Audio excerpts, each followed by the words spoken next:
किसी के रिकमेंडेशन से total 11 fundamental 10 fundamental.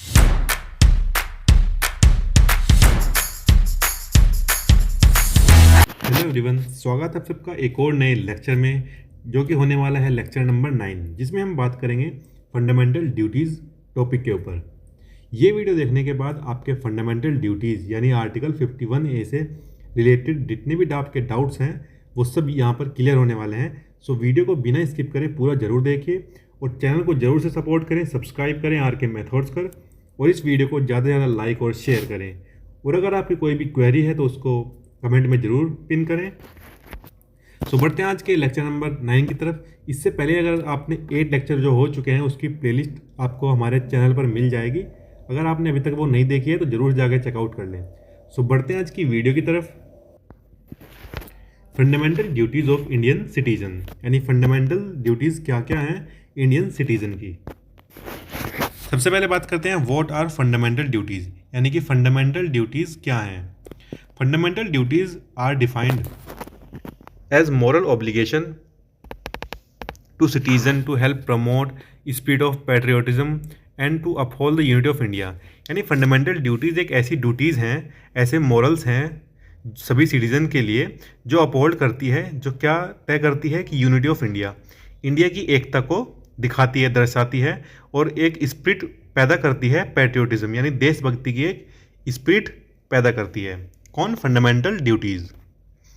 These duties set in part 4A of the constitution, यानी ये फंडामेंटल ड्यूटीज़ हैं, ये लाई करती हैं हमारे इंडियन कॉन्स्टिट्यूशन के पार्ट 4 के सब क्लोज ए में, यानी पार्ट 4A। पार्ट 4 में क्या है? DPSP यानी directive principle of state policy, और पार्ट 4A में क्या है? Fundamental duties. They are held by supreme court to be obligatory for all citizen, यानी कि ये सुप्रीम कोर्ट द्वारा हेल्ड की गई हैं जो सभी सिटीजन को मिलती हैं।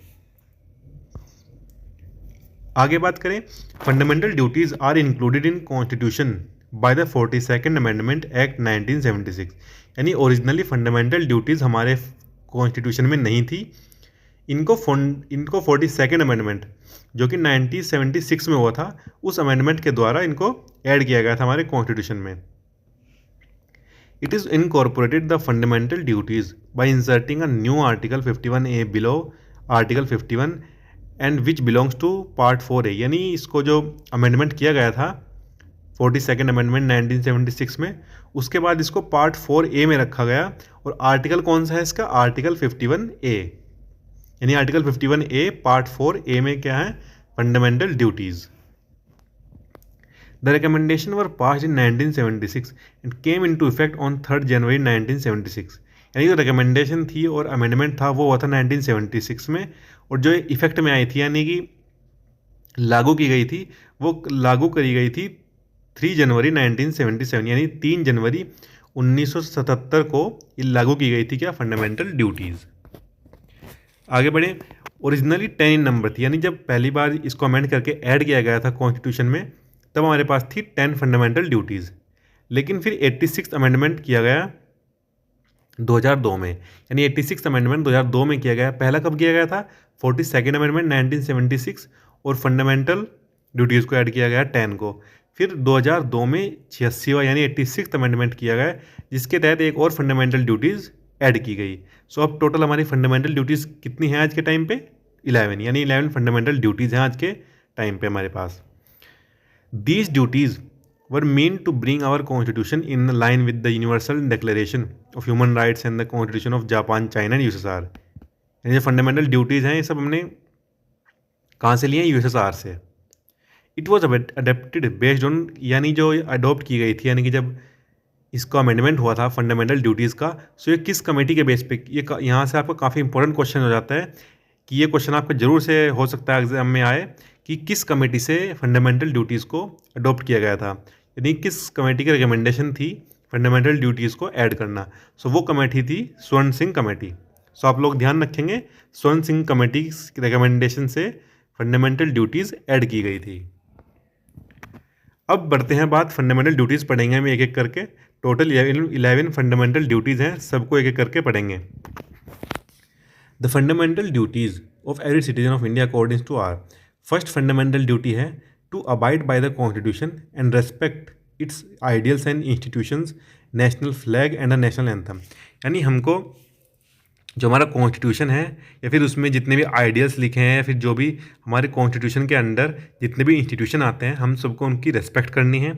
रेस्पेक्ट किसकी करनी है? नेशनल फ्लैग की रेस्पेक्ट करनी है और नेशनल एंथम की भी रेस्पेक्ट करनी है, और उसके जितने भी आइडियल्स हैं उनको फॉलो करना है, यानी जितने भी उनके सिद्धांत हैं उन सभी को हमको फॉलो करना है। ये है हमारी पहली fundamental duties. Second fundamental duty क्या है? To cherish and follow the mode and noble ideals which inspired our national struggle for freedom. यानी हम फॉलो करेंगे ऐसे नोबल आइडियाल्स को जो inspire our national struggle for freedom, जो हमारे नेशनल स्ट्रगल हुआ था फ्रीडम के लिए, उसमें जो लोग थे उनके नोबल आइडियाज़ को हम फॉलो करेंगे। ये हमारी सेकंड फंडामेंटल ड्यूटीज़ है। थर्ड फंडामेंटल ड्यूटी क्या है? टू अपहोल्ड और protect sovereignty, unity and integrity of India. यानी हम अपहोल्ड करेंगे, प्रोटेक्ट करेंगे किसको? अखंडता, सोवरेनिटी यानी अपनी अखंडता, यूनिटी एकता, और इंटीग्रिटी यानी यूनिटी मान आप सकते हैं कि इंटीग्रिटी एकता बनाए रखेंगे और सोवरेनिटी को प्रोटेक्ट करेंगे। ये हमारी तीसरी फंडामेंटल ड्यूटी है। फोर्थ फंडामेंटल ड्यूटी क्या है? To defend the country and render national service when call upon to do so. यानी हम अपनी कंट्री को डिफेंड करेंगे और रेंडर करेंगे नेशनल सर्विस, और नेशनल सर्विस को रेंडर करेंगे यानी कि उसके लिए तैयार रहेंगे जब भी हमको कॉल अपॉन टू डू सो, जब भी हमको ऐसा करने को कहा जाएगा तो हम नेशनल सर्विस देने के लिए हमेशा तैयार रहेंगे। ये हमारी चौथी फंडामेंटल ड्यूटी। फिफ्थ फंडामेंटल की बात करें, to promote harmony and the spirit of common brotherhood. यानी हम शांति को प्रमोट करेंगे और एक भाईचारे की स्पिरिट यानी स्पिरिट ऑफ कॉमन ब्रदरहुड, एक भाईचारे की भावना रखेंगे among all the people of India. India की यानी भारत के सभी लोगों के प्रति एक भाईचारे की भावना रखेंगे। ट्रांसजेंडिंग रिलीजियस, फिर चाहे वो किसी भी रिलीजन से बिलोंग करता हो, कोई भी लैंग्वेज बोलता हो या कोई भी उसकी डाइवर्सिटी अलग हो, उसको हम एक ब्रदरहुड, कॉमन ब्रदरहुड की स्पिरिट रखेंगे उसके लिए। To renounce practices derogatory to the dignity of women. यानी हम टू रिनाउंस करेंगे प्रैक्टिसेस को टू डिग्निटी ऑफ वुमेन की डिग्निटी को सेव करने के लिए। अब बात करें छठी फंडामेंटल ड्यूटी की, to value and preserve the rich heritage of our composite culture. यानी जो हमारा कल्चर है उसकी जो भी रिच हेरिटेज हैं, जितने भी रिलेटेड उससे कोई भी मॉन्यूमेंट है, कोई ऑब्जेक्ट है, कोई प्लेस है या फिर कोई भी चीज़ें हैं जो उससे रिलेटेड, उसको हम क्या करेंगे? उनकी वैल्यू को हम प्रिजर्व करेंगे। ये है हमारी छठी फंडामेंटल ड्यूटी। सातवीं फंडामेंटल ड्यूटी क्या है? To protect and improve natural environment including forest, lakes. यानी हम प्रोटेक्ट करेंगे और इम्प्रूव करेंगे अपने नेचुरल एनवायरनमेंट को, जिसमें क्या क्या आता है? फॉरेस्ट आता है, lakes, rivers, wild life, and to have compassion for living creatures. और लिविंग क्रिएचर्स के लिए कंपैशन रखेंगे। ये हमारी सातवीं फंडामेंटल ड्यूटी। 8 फंडामेंटल ड्यूटी की बात करें, to develop the scientific temper, humanism and the spirit of inquiry and reform. यानी हम जो हमारी साइंटिफिक टेम्पर है यानी रिसर्च से रिलेटेड, यानी रिसर्च के लिए, ह्यूमनिज्म के लिए और स्पिरिट ऑफ इंक्वायरी, नए नए रिफॉर्म्स के लिए हम क्या करेंगे? एक डेवलप करेंगे अपने अंदर स्पिरिट कि नए नए साइंटिफिक रिसर्च हों और नए नए रिफॉर्म हों ह्यूमैनिटी में। तो उसके लिए हमारे को क्या करना है? डेवलप करनी है साइंटिफिक टेम्पर। ये हमारी आठवीं फंडामेंटल ड्यूटी। फिर बात करें 10 की, तो to strive towards excellence in all sphere of individual and collective activity. यानी एक्सीलेंस के लिए सभी स्फेयर में, यानी जितने भी इंडिविजुअल्स के स्फेयर के सभी एक्सीलेंस है, उसके लिए हम कलेक्टिवली काम करेंगे। So that the nation constantly rises to higher levels, ताकि जो हमारा राष्ट्र है, नेशनल है यानी कि कंट्री है, वो हायर लेवल्स तक पहुंच सके और अचीव कर सके सभी हायर लेवल्स। 11 फंडामेंटल जो कि हमारे लास्ट फंडामेंटल ड्यूटी होने वाली है, उसकी बात करें, so who is the parent और guardian to provide opportunities for education to his child in case में be ward between the age of 6 and 14 years. यानी 6 से लेकर 14 तक एज तक जो भी चिल्ड्रन है 6 से लेकर 14 तक, उनको सभी पेरेंट्स की ये जिम्मेदारी बनती है, ये रेस्पॉन्सिबिलिटी है कि उनको एक अपॉर्चुनिटी प्रोवाइड करेंगे एजुकेशन के लिए, opportunities for education to his child. ठीक है, तो ये थी हमारी 11 फंडामेंटल ड्यूटीज़, इसमें हमने सभी डिटेल में बात करी फंडामेंटल ड्यूटी कौन कौन सी हैं और किस फंडामेंटल ड्यूटी में क्या लिखा हुआ है। अब बात करें non enforceable and non justiciable nature, यानी नॉन एनफोर्सेबल भी हैं क्या फंडामेंटल ड्यूटी, और फंडामेंटल ड्यूटी क्या है नॉन जस्टिसेबल नेचर है। अब ये नॉन एनफोर्सेबल और नॉन जस्टिसेबल क्या है, इनको हम देखते हैं। इसका मतलब है this means that no one can be punished in case of their violation और non compliance of any fundamental duty, यानी अगर कोई भी इस फंडामेंटल ड्यूटी को नहीं पूरा करता है या फिर उसका वॉयलेट करता है तो इस केस में कोई भी पनिशमेंट नहीं है, यानी no one can be punished, कोई भी पनिश नहीं किया जाएगा अगर वो इन चीज फंडामेंटल ड्यूटीज़ को वॉयलेट करता है। Similarly these are non enforceable in nature, that is no court can और एनी गवर्नमेंट बॉडी, यानी ना ही कोई कोर्ट और ना ही कोई government body can directly enforce any of this duties on any particular citizen, यानी कोई भी कोर्ट हो या फिर कोई भी गवर्नमेंट अथॉरिटी हो, कोई गवर्नमेंट इंस्टीट्यूशन हो, वो डायरेक्टली एनफोर्स नहीं कर सकता किसी सिटीज़न को कि आपको ये फंडामेंटल ड्यूटी फोर्स, यानी आपको ये फंडामेंटल ड्यूटी फॉलो करनी है या फिर आपको निभानी है, इसके लिए कोई भी कोर्ट या फिर कोई भी गवर्नमेंट अथॉरिटी हमको एनफोर्स नहीं कर सकती।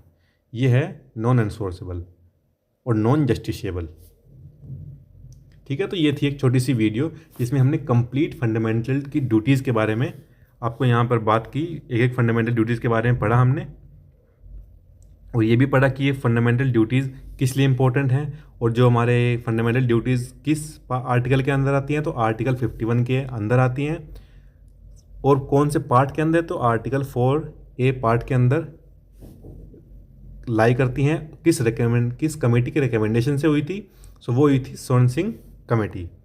आप लोग देख सकते हैं स्क्रीन पर, सोन सिंह कमेटी के रिकमेंडेशन से टोटल 10 फंडामेंटल ड्यूटीज़ ऐड की गई थी, और फिर एक अमेंडमेंट हुआ था 86 अमेंडमेंट 2002 में, जिसके तहत अब टोटल हमारे पास 11 फंडामेंटल ड्यूटीज़ हो चुकी हैं। ठीक है, तो उम्मीद है आपको जो वीडियो है वो पसंद आई होगी। ऐसी वीडियोज़ के लिए हमारे चैनल को सपोर्ट करें, सब्सक्राइब करें आर के मैथड्स को। नेक्स्ट लेक्चर हमारा होने वाला है प्रेसिडेंट टॉपिक पे ऊपर।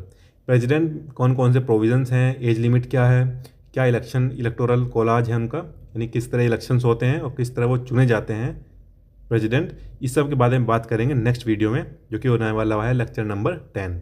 सो मिलते हैं फिर नेक्स्ट वीडियो में।